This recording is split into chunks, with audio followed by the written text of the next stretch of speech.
Good evening, ladies and gentlemen, and welcome back to another episode of the podcast. Today, we are talking about psychopaths, how to deal with them, and what this means for you. So without further ado, let's hop right in.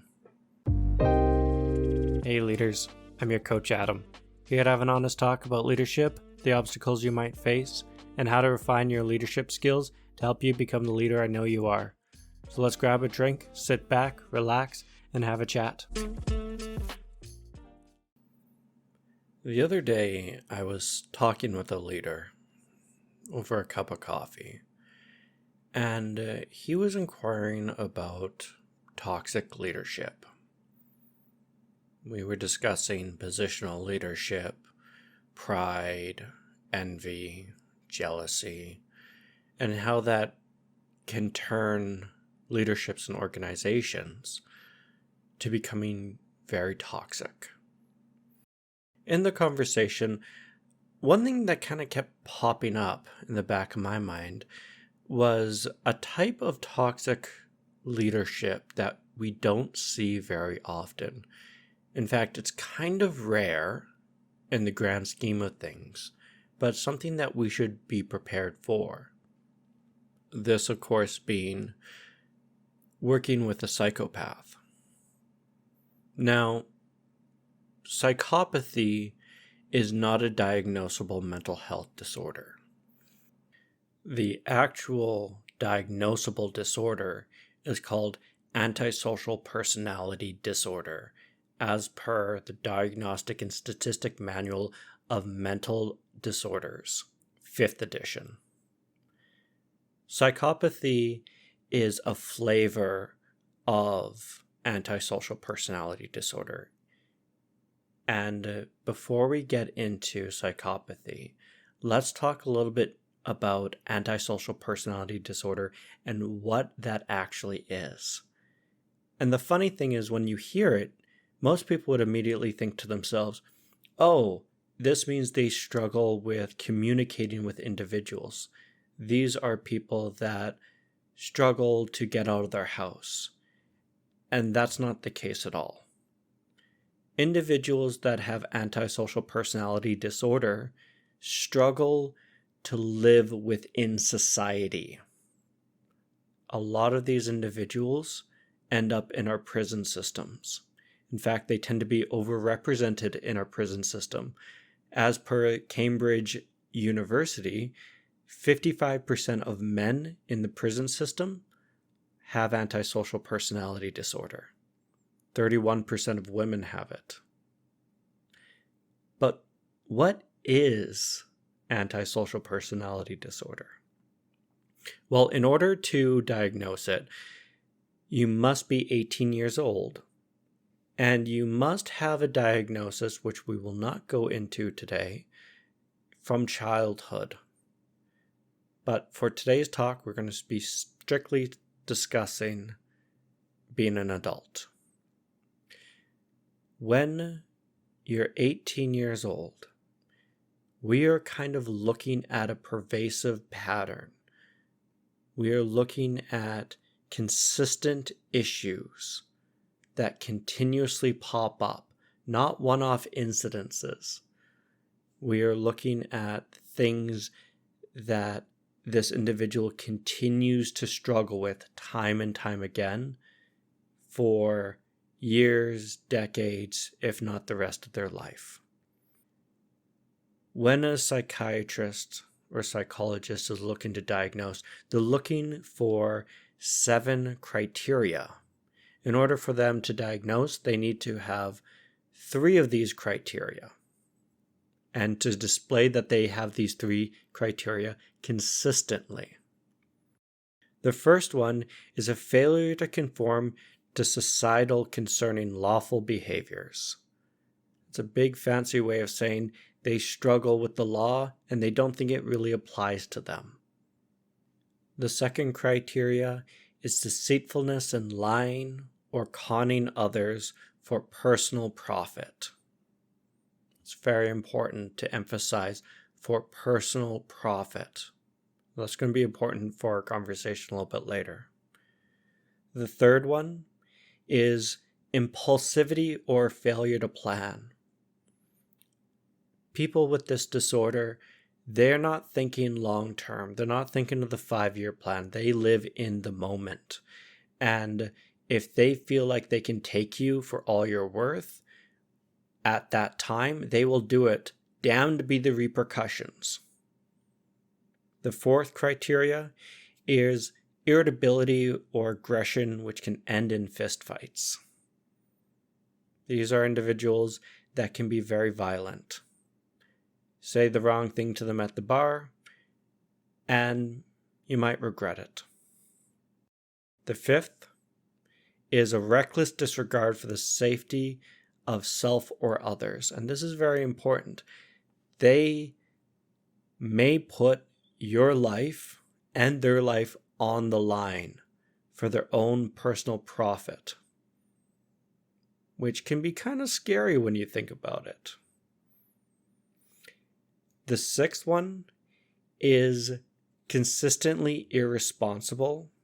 They have work issues and trouble honoring monetary obligations. And the 7th one is of big importance. They lack remorse and empathy. That is the 7 criteria that we look at. We only need 3 of them, but it needs to be a consistent pattern. So you, my dear listener, may be thinking to yourself, oh, wow, when I was a child, I got into fistfights all the time. Yes, but you're not getting into fistfights now. And that's the difference. That was a one-off, and we're looking at a consistent pattern. When we look at this disorder, its prevalency within society as a whole is not that big. It's about 6% of men and 2% of women globally. Most of these individuals will end up within our prison system just because of how they are. They are manipulative individuals that are conning others, that are constantly breaking the law, getting into fistfights, and can't hold a job.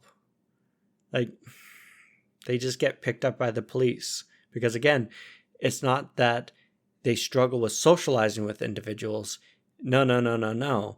It's that they struggle to fit in with society. When we look at psychopathy, these individuals are people that have antisocial personality disorder that are incredibly well put together. These are individuals that can make it up into the CEO, presidents of companies, high-ranking leadership positions within corporations and organizations. In fact, as you climb a corporate ladder, you are more likely to run into them. And the reasoning for that is quite simple. Capitalism supports and encourages psychopathic tendencies. The great irony of all this, though, is that if left unchecked, the psychopath could destroy your company, could destroy your reputation, and steal everything. So let's talk about them. As you encounter more leaders, you need to be prepared for these individuals, because I promise you, you will find them. I've worked with them. They can be rather charming. But these are individuals that will pass a interview process. And the psychopath is an incredibly charming individual that is highly manipulative. They will sit across the table from you and try to portray themselves as the ideal worker, maybe potential lover, maybe an amazing manager, or an individual that can come in and solve all of your problems. But that's the thing. This is a manipulation tactic. They're going to try to form a bond with you and prey upon you and what you need to get what they want. See, the thing about the psychopath is they actually don't give two craps about you. They have zero empathy. They don't care about you and what you think. They don't care about your livelihood. They don't care about your life. The only thing that they actually care about is themselves and how the rest of the world can benefit them. So knowing that, it's important to understand that these individuals have victims. They don't really have friends. They more or less just have victims that they prey upon. When you sit down with them, if you're useful, they'll be very charming. They'll be very suave. They will pull out all the tricks up their sleeve to try to win you over. That being said, if you are an obstacle to them, they will screw you over in ways you cannot imagine. They will destroy your reputation on multiple fronts. They may take you out weeks down the road. They can be a little bit more organized than their less sophisticated brethren. When you talk with them, oftentimes companies will seek out psychopaths because they mistaken the psychopathic tendencies for good leadership material. What I mean by that is psychopaths tend to have very grandiose plans that you can mistaken for strategic thinking, a very sought after leadership skill. But the thing is, these grandiose plans, they're very short-sighted. There's nothing to them. They lack those long-term goals. They can come across as good with people, but again, the reason why they're good with people is because they're self-serving and they're willing to manipulate other people. They mimic other people's emotional responses. So it's not that they don't have emotions, it's that they actually might not be feeling that emotion and they're just going to mimic what everyone else does. I knew a gentleman, he was a psychopath, very interesting fellow. And I remember seeing him at a funeral and he was crying and looking so sad and remorseful for the death of one of his family members. The sad part is, those tears were fake. Those were crocodile tears. They were there to help him and his purpose. And that's what I mean when I say they can mimic the emotional response of others. These individuals can be incredibly thrill-seeking. And when you get their resume could actually be fake. Because again, these guys are master liars. They may have fake credentials. Their references may be victims that they have persuaded to help them in their goals. That also being said, the psychopath can be highly educated. They can have masters. They can have PhDs, degrees. They can have many accolades, unlike their more unsophisticated brethren. And so when you hear all of this, it's important to know that if you were to interview one of them, I guarantee you won't catch it. You're just not going to. And we all know that the interview process is not perfect. And this is why you have a probation period. Let me repeat this. You will probably not catch a psychopath in the interview. This is why you have a probation period. Because again, these individuals have a pattern.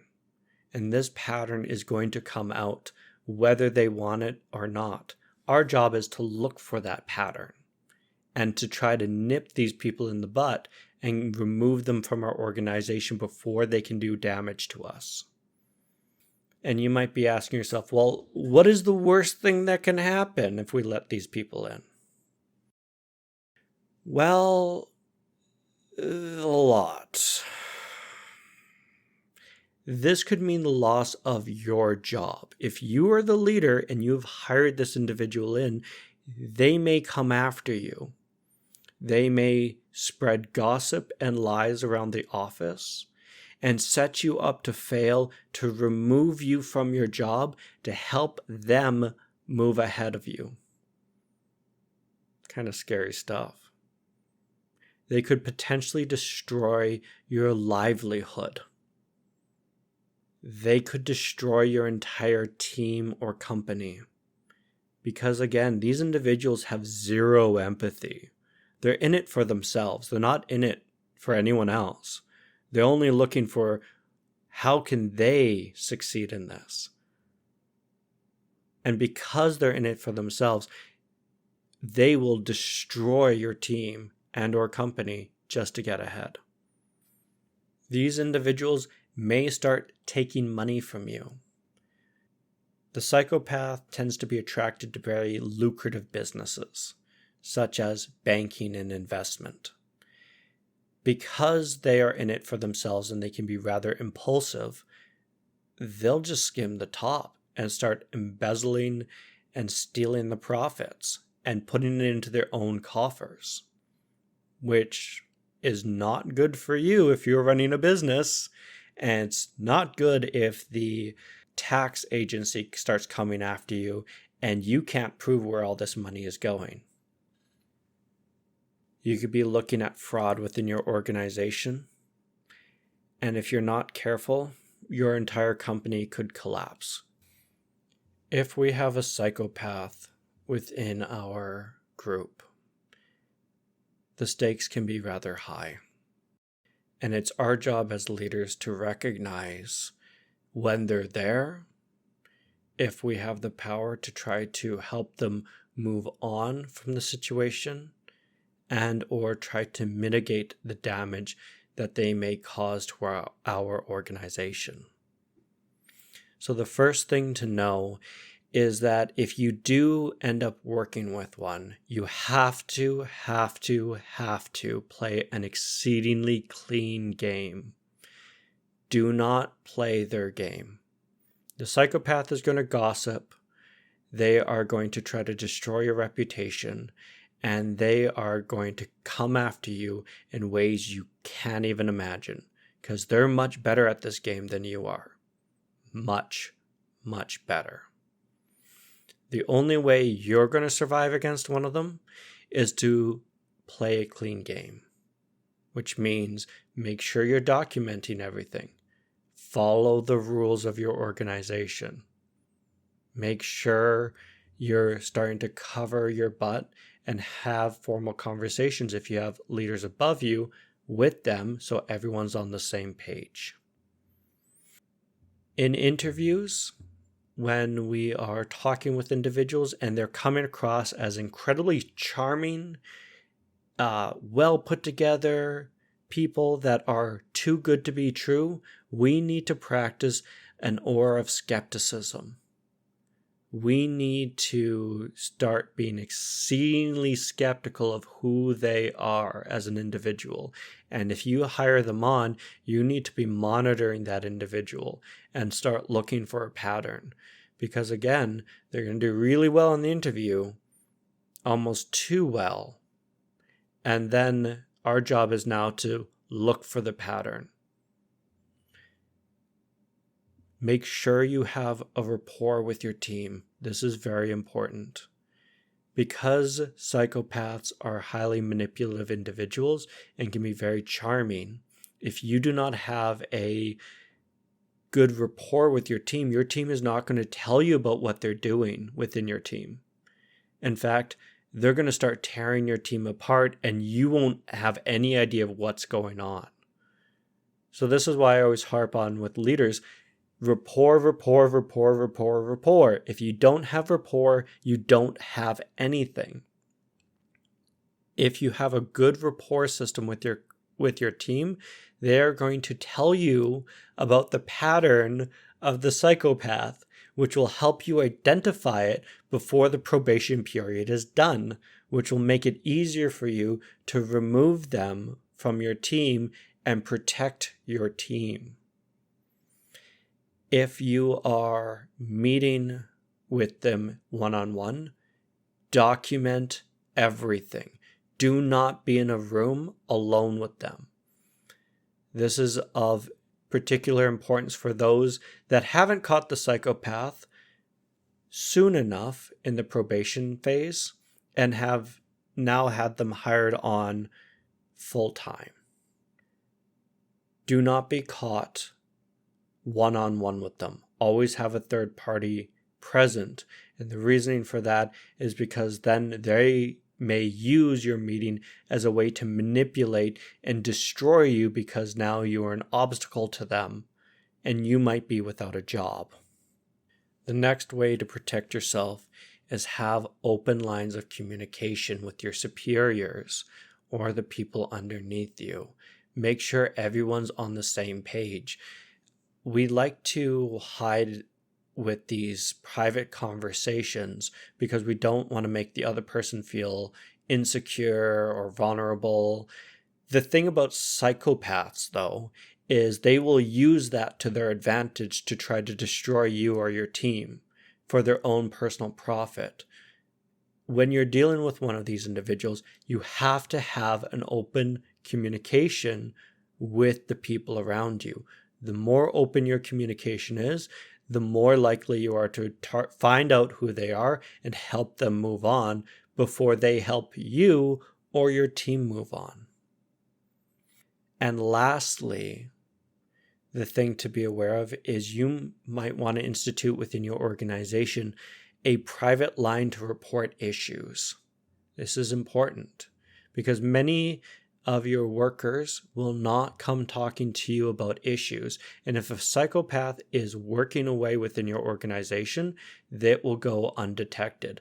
Private lines of communication are fabulous tools to kind of figure out what's going on. And one of the biggest indicators that something's going on is a rise in workplace bullying and toxicity within the team. When you start seeing staff turnover after a new hire, something's going on there that needs to be checked out. When I worked out in community, we had a really solid mental health team. We specialized in mental illness and addictions. We worked with people that had antisocial personality disorders. We worked with psychopaths. We worked with sociopaths. We were good at this stuff. We hired on a gentleman, and we'll call him Jim. We hired on a gentleman named Jim, who was a psychopath. He was very charming. He seemed to be very put together. He always was clean shaven. His hair was manicured to a T. He looked amazing. And he came across as the ideal employee that we wanted for our organization. When Jim got into the organization, he began targeting my manager at the time. He started making friends with the manager above my manager.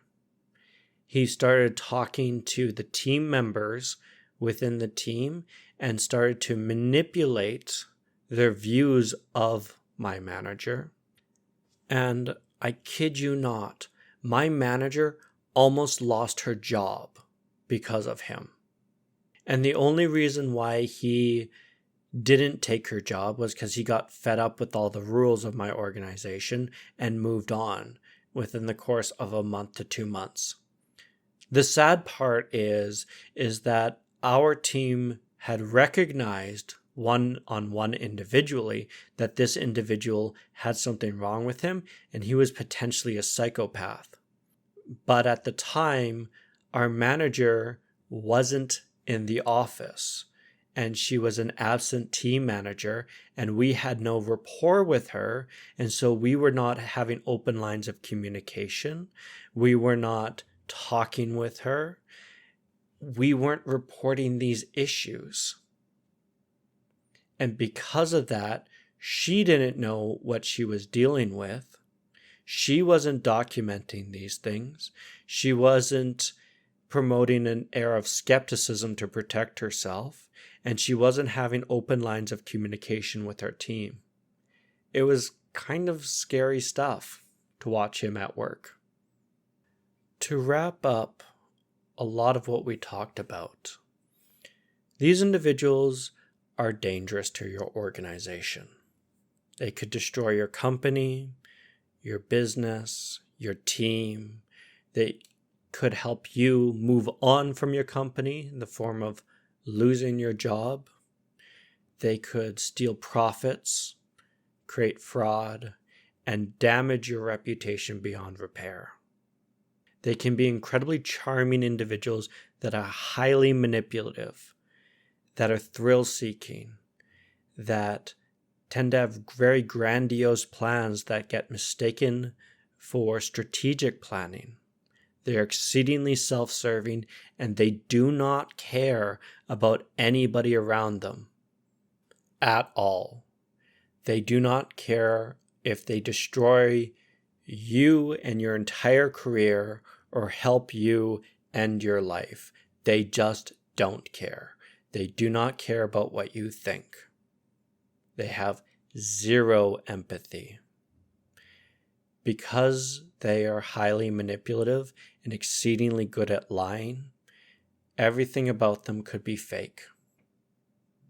What we have to do is we have to always have an air of skepticism. If it's too good to be true, it probably is. And we're not going to catch these individuals during the interview phase, and we need to look for them during the probation phase. We need to have a good rapport with our team, so when they get in there and they start turning the environment toxic, because they will, our team will start reporting it back to us. We need to have open lines of communication with our higher-ups and our team. Make sure everyone's on the same page. We need to be documenting everything. Never be in a room by yourself with these individuals. And if our company doesn't have it, we should have a private line to be able to report these issues anonymously. Because again, if you're getting reports of a toxic workplace with bullying and harassment, you may have a psychopath within your midst, and we have to start getting them out. So with that, we come to an end of a very large topic that I've tried to condense down into an easily listenable bite. I hope you guys found it entertaining, and I shall see you guys in the next episode. Cheers. If you've enjoyed this podcast, please subscribe, give it a like, and share it with a friend. And if you're ready to take the next leap and improve your leadership skills, head over to www.seatingthelead.com and book your free coaching session today.